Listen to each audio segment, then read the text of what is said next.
Assalomu alaykum. Biz bugungi darsimizda maksimal mahsulot kichik massivini ko'rib chiqamiz. Fanimiz ma'lumotlar tuzilmasi va algoritmlar. Bizning mavzuyimiz vektorlar bilan ishlaydi. 25-masalani hozir siz bilan ko'rib chiqamiz. Xo'p. 25-masalada aytilgan bizda maksimal mahsulot kichik massivi bo'lsin. Muammoni ta'rifini hozir sizga tushuntiraman. Bizga enta butun sondan iborat vektor berilgan.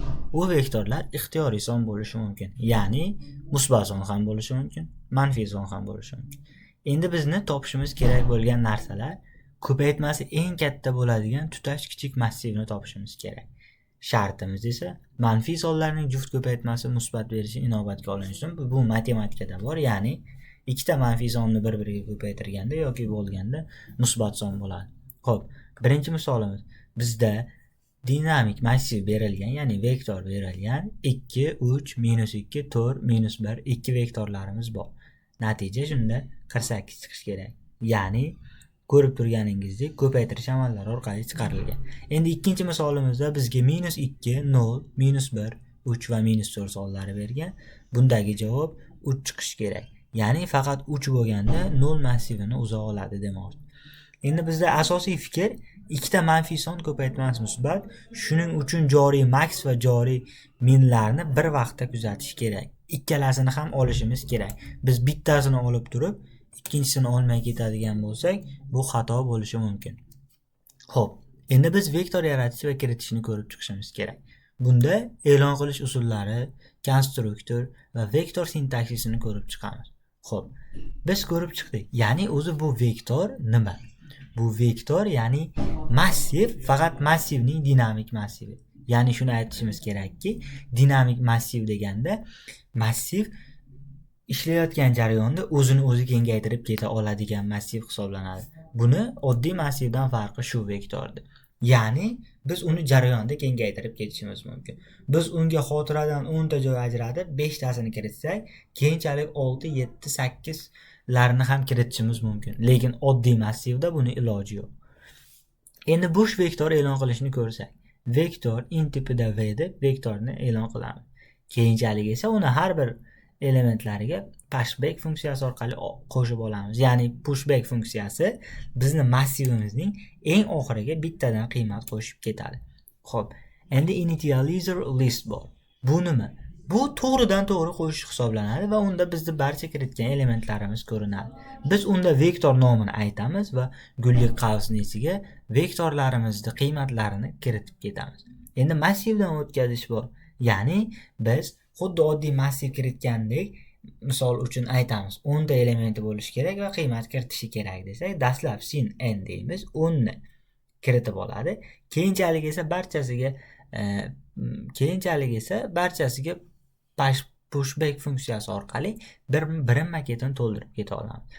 Endi biz nusxa olishimiz mumkin, ya'ni bizda ikkita vektor bor, birinchi vektor berilgan. Endi ikkinchi vektorni yasash uchun biz xuddi shu birinchi vektordan nusxa olib qo'ysak bo'ladi. Bunda nusxa olishda biz vektor int deb yangi vektor e'lon qilamiz v2 deb. Uni qavsining ichiga esa birinchi vektorni berib qo'yamiz. Ya'ni bu birinchi vektorning to'liq nusxasi hisoblanadi. Ana biz buni kodda ko'rishimiz mumkin. Albatta bizda vektor ishlashi uchun, ya'ni dinamik massiv ishlashi uchun yuqorida include bilan vektor kutubxonasini biz chaqirib olishimiz kerak. Xo'p, int main funksiyasining ichida yozilgan, ya'ni int tipida n son kiritilsin, int tipida n o'zgaruvchi oldik va sin bilan uni kiritdik. Endi v degan o'zgaruvchi oldik va siklni aylantirib olib i dan n gacha aylantirdik va har bir qadamini birdan oshirib ketdik.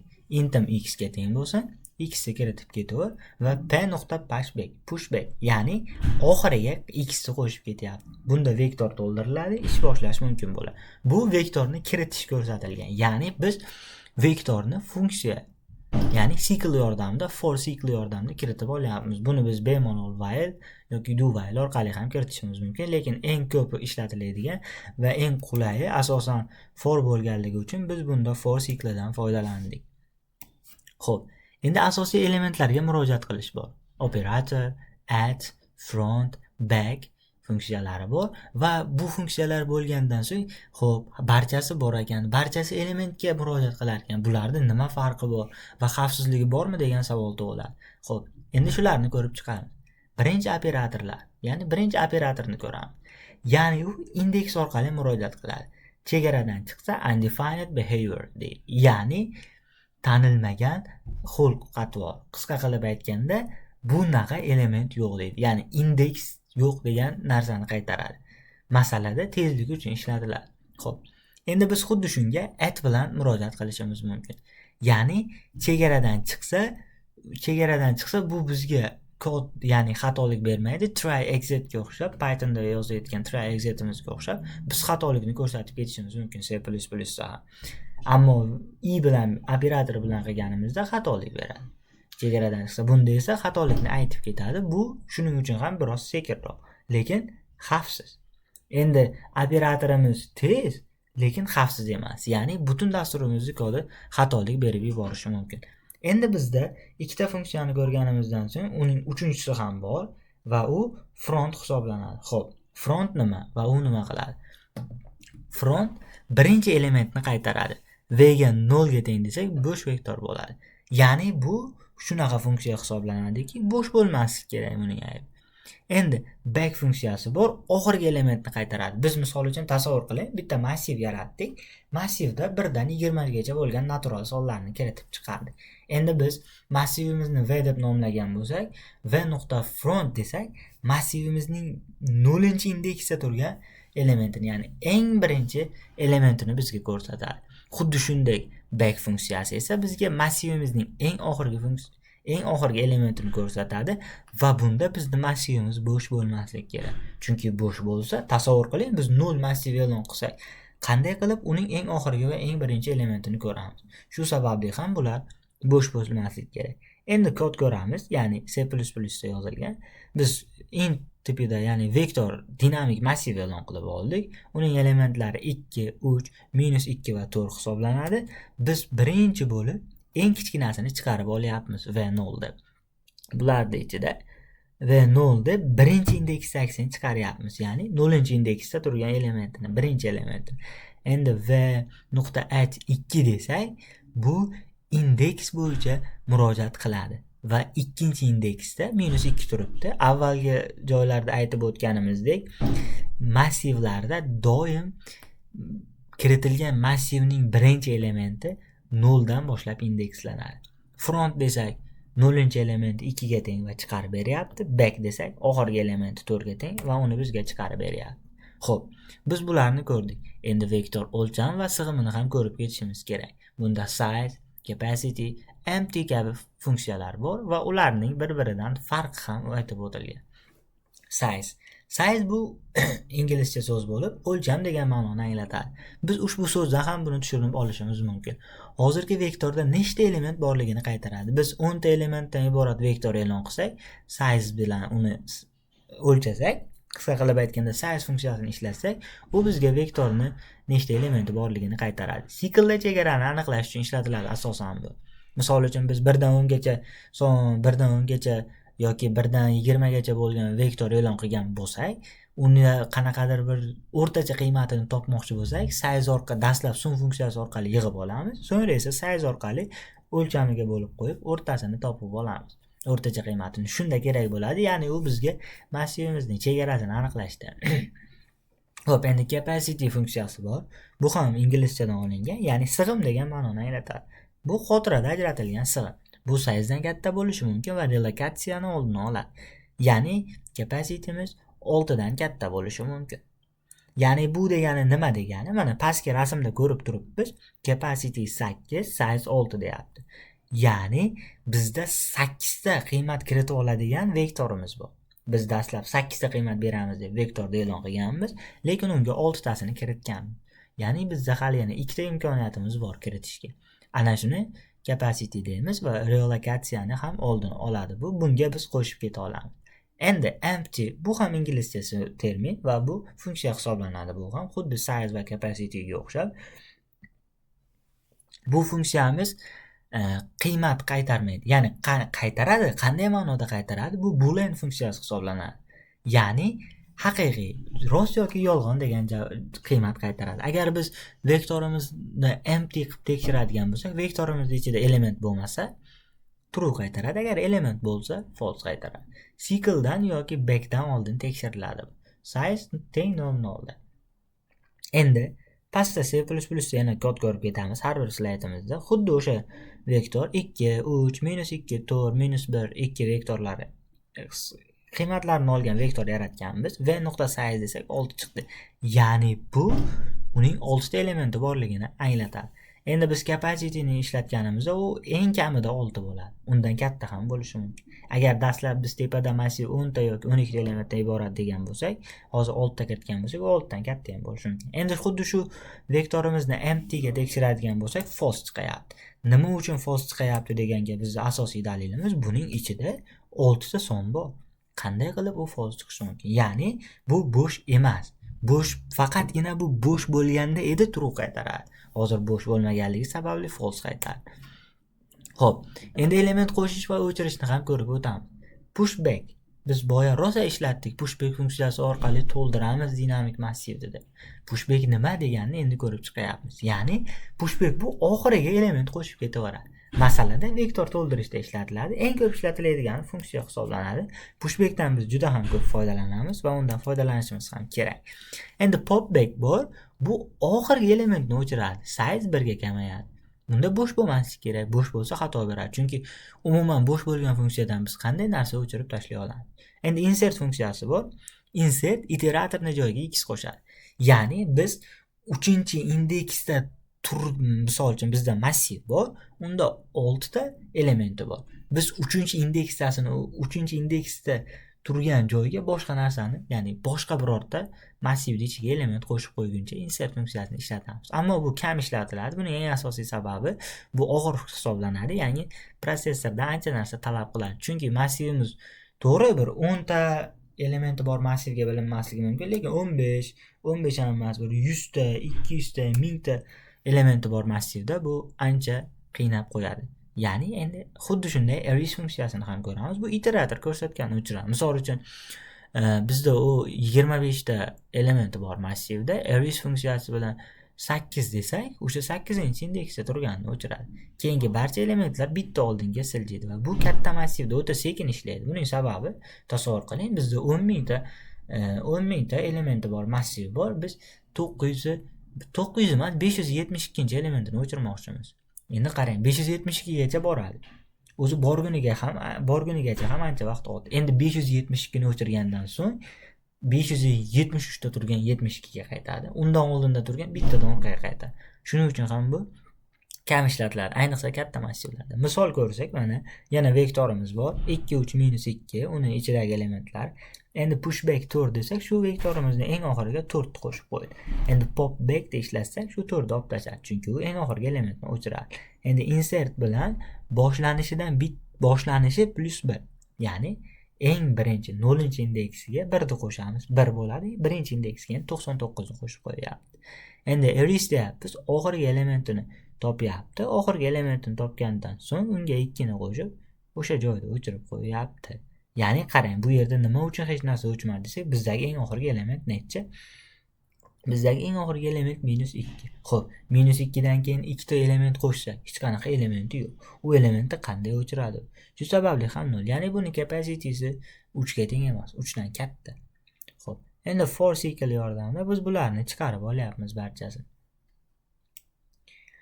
Xo'p, vektorni aylantirish va ko'chirish. Bunda clear, resize, reserve, swap va assign funksiyalari bor va bularning har biri ma'lum bir funksiyani bajaradi. Clear barcha elementlarni o'chadi, capacity o'zgarmaydi. Ya'ni bu bizda massivimizda, ya'ni vektorimizda turgan elementlarni tozalaydi, lekin elementlar 15 ta element bo'lsa 15 ta element tozalaydi, lekin o'sha yerga yana biz element qo'yishimiz mumkin. Butunlay massivni o'chirib yubormaydi. Resize esa endi o'zgartiradi. Yangi joy 0 bilan bo'ladi, katta raqam qisqaradi. Endi reserve funksiyasi sig'im ajratadi. Pushback relokatsiya olmaydi, tezlikni ham oshiradi. Endi swap funksiyasi ikkita vektorni almashtirish uchun ishlatiladi. Endi assign funksiyasi enta qiymat bilan to'ldiradi. Misol uchun biz aytishimiz mumkin, assignda ancha ham foydalanishimiz mumkin. Endi shularga misol ko'rsak, clear funksiyasi orqali massivimda meni element bor edi 4 ta, clear funksiyasi orqali massivimda 10 element qolmadi. Resize 3 dedimda Endi qarang, bu yerda umuman qolmadi, to'g'rimi? Endi resize funksiyasi kengaytiryapti, hajmini o'zgartiryapti. Resize 3 desam, uni ichida elementlari yo'q edi. 3 ta 0 qo'yib beradi. Reserve funksiyasi orqali ko'ryapmiz nima bajarishini. Endi assign funksiyasi orqali biz 4 ta -1 ni qo'shayapmiz bo'sh massivimizga. Swap orqali a bilan b ni almashtirib qo'yapmiz. Xo'p, iteratorlar bilan ishlash. Begin, end, begin, end, cycle va SCL algoritmlar. Xo'p, begin bu eng birinchi element, ya'ni 0-indeksdagi element hisoblanadi. End esa eng oxirgi element hisoblanadi. Xo'p, endi begin funksiyasi birinchi elementga iterator beradi va bu cyclening boshi hisoblanadi. End esa oxirgi plus birinchi nuqta. Ya'ni o'tgan oxir element yo'q. Endi begin funksiyasi teskari bo'ladi, ya'ni begin eng boshi bo'lsa, begin eng oxiri bo'ladi. End ham teskari oxir, birinchi elementni oldinga o'tadi. Biz bularni barchasini ishlatib ko'rishimiz mumkin va ularning barchasi muammosiz ishlaydi, kutubxonalarni o'rnatgan bo'lsa. Endi vektorda qidiruv va saralash bor. Xo'p, qidiruv bizda eng muhim narsa saralash hisoblanadi, chunki saralashda biz hali keyingi bosqichlarda ham ko'rib chiqamiz. Agar qidiruv funksiyasini ishlatmoqchi bo'lsak, saralab qidirsak ancha tez bo'ladi. Xo'p, biz sort funksiyasi orqali vektorlarni o'sish tartibida saralab olamiz. Find funksiyasi esa elementni chiziqli qidiradi, topilmasa end qaytaradi. Xo'p, endi binary search bor, ya'ni binar qidiruv. True false qaytaradi. Shart avval sanalgan bo'lsin. Ya'ni bu binary search 2 ga bo'lib qidirib ketaveradi har bir qismini. Mana biz massiv kiritganmiz. Endi sort orqali shuni o'sish tartibida saralab oldik va find orqali uni ichidan qidirdik. Endi esa binary search orqali ishlatdik. Xo'p, endi amaliy misolimizga to'liq dasturimiz bor. Bu algoritmda joriy max va minlarni bir vaqtda kuzatish. Bizda current max va current minimal degan vektorlar e'lon qildik va ular 0 dan boshlanadi. Har element uchun avvalgi max va min ko'paytmalarini hisoblaymiz. Yangi current maximum quyidagiga teng, yangi current minimum esa quyidagiga teng. Natijada maximum resulti va current maximum har qadamda yangilanib ketaveradi. Mana biz Eostream va vektor kutubxonasini yuklab oldik va intipida e'lon qilib oldik vektorimizni. Xo'p, max product deganni e'lon qilib oldik. U tekshiryapti, agar meni massivim empty, ya'ni bo'sh bo'lsa, 0 qaytaradi. Endi agar maximumda 0 ta elementi bo'lsa va intipida maximum 0-indeksga teng bo'lsin, minimum ham 0 ga teng bo'lsin, resim ham 0 ga teng bo'lsin deyapti. Endi esa cycleni aylantirib yuboryapman. Mana biz size funksiyasini qayerda ishlatamiz desa, misol uchun n ga qiymat bergandan so'ng bizni cyclemizda, bizni vektorimizda uzunligi necha bo'lishidan qat'iy nazar ana shu size orqali aniqlab oladi va bu cyclni yuritishda foyda beradi. Cyclda bir qadamdan yuritdik. Endi intipida temp degan o'zgaruvchi oldim, u ayni damdagi maksimalga teng bo'lsin. Endi bularni bir-biri bilan o'zaro solishtirib chiqyapti, qaysi katta, qaysi kichikligini aniqlash uchun. Intipida return rest deyapmiz. Rest degan o'zgaruvchi olgan edik, o'shani qaytaryapti. Endi int mainning ichida biz n o'zgaruvchisini e'lon qildik, n ga qiymat kiritishni so'radik va cycle yordamida aylantirib kiritdik. Endi cout orqali maksimalni chiqarib beryapmiz. Mana bizda kiruvchi 6 ta o'sha elementdan iborat massiv, ya'ni 2, 3, -2, 4, -1, 2 elementlardan iborat massiv bo'lsak, bunda 48 chiqadi. Xo'p, keyingisi, ya'ni kirishimiz 5 ta elementdan iborat massiv, -2, 0, -1, 3 va -4 bo'lsa, bunda chiqishimiz 3 bo'ladi. Bizning misolimiz yechadi. Bugungi mavzuda biz o'rgangan asosiy xulosalarimiz va tushunchalarimiz vektorlarga ta'rif, dinamik massiv, ketma-ket xotira, murojaatlarni o'rgandik, add, front, back, keyin esa qo'shish va o'chirish, pushback, pop back, insert, eraslarni o'rgandik. Iteratorlar, ya'ni oxiriga murojaat qilish, boshiga murojaat qilish, STL algoritmlarini ko'rdik. Ya'ni biz shuningdek o'sha vektor yaratishni ko'rdik, endi elementi bor vektor, keyin o'lchamlari va sig'im bilan ishladik, size, capacity, empty va ularni bir-biridan farqlarini ko'rdik. Transformatsiyada esa, ya'ni biz o'sha massivimizni tozalash, hajmini o'zgartirish, almashtirish kabi funksiyalarni ko'rdik. 25-masalamiz esa current max va current minimum bir vaqtda manfiy juftlar hisobga olindi. E'tiboringiz uchun rahmat.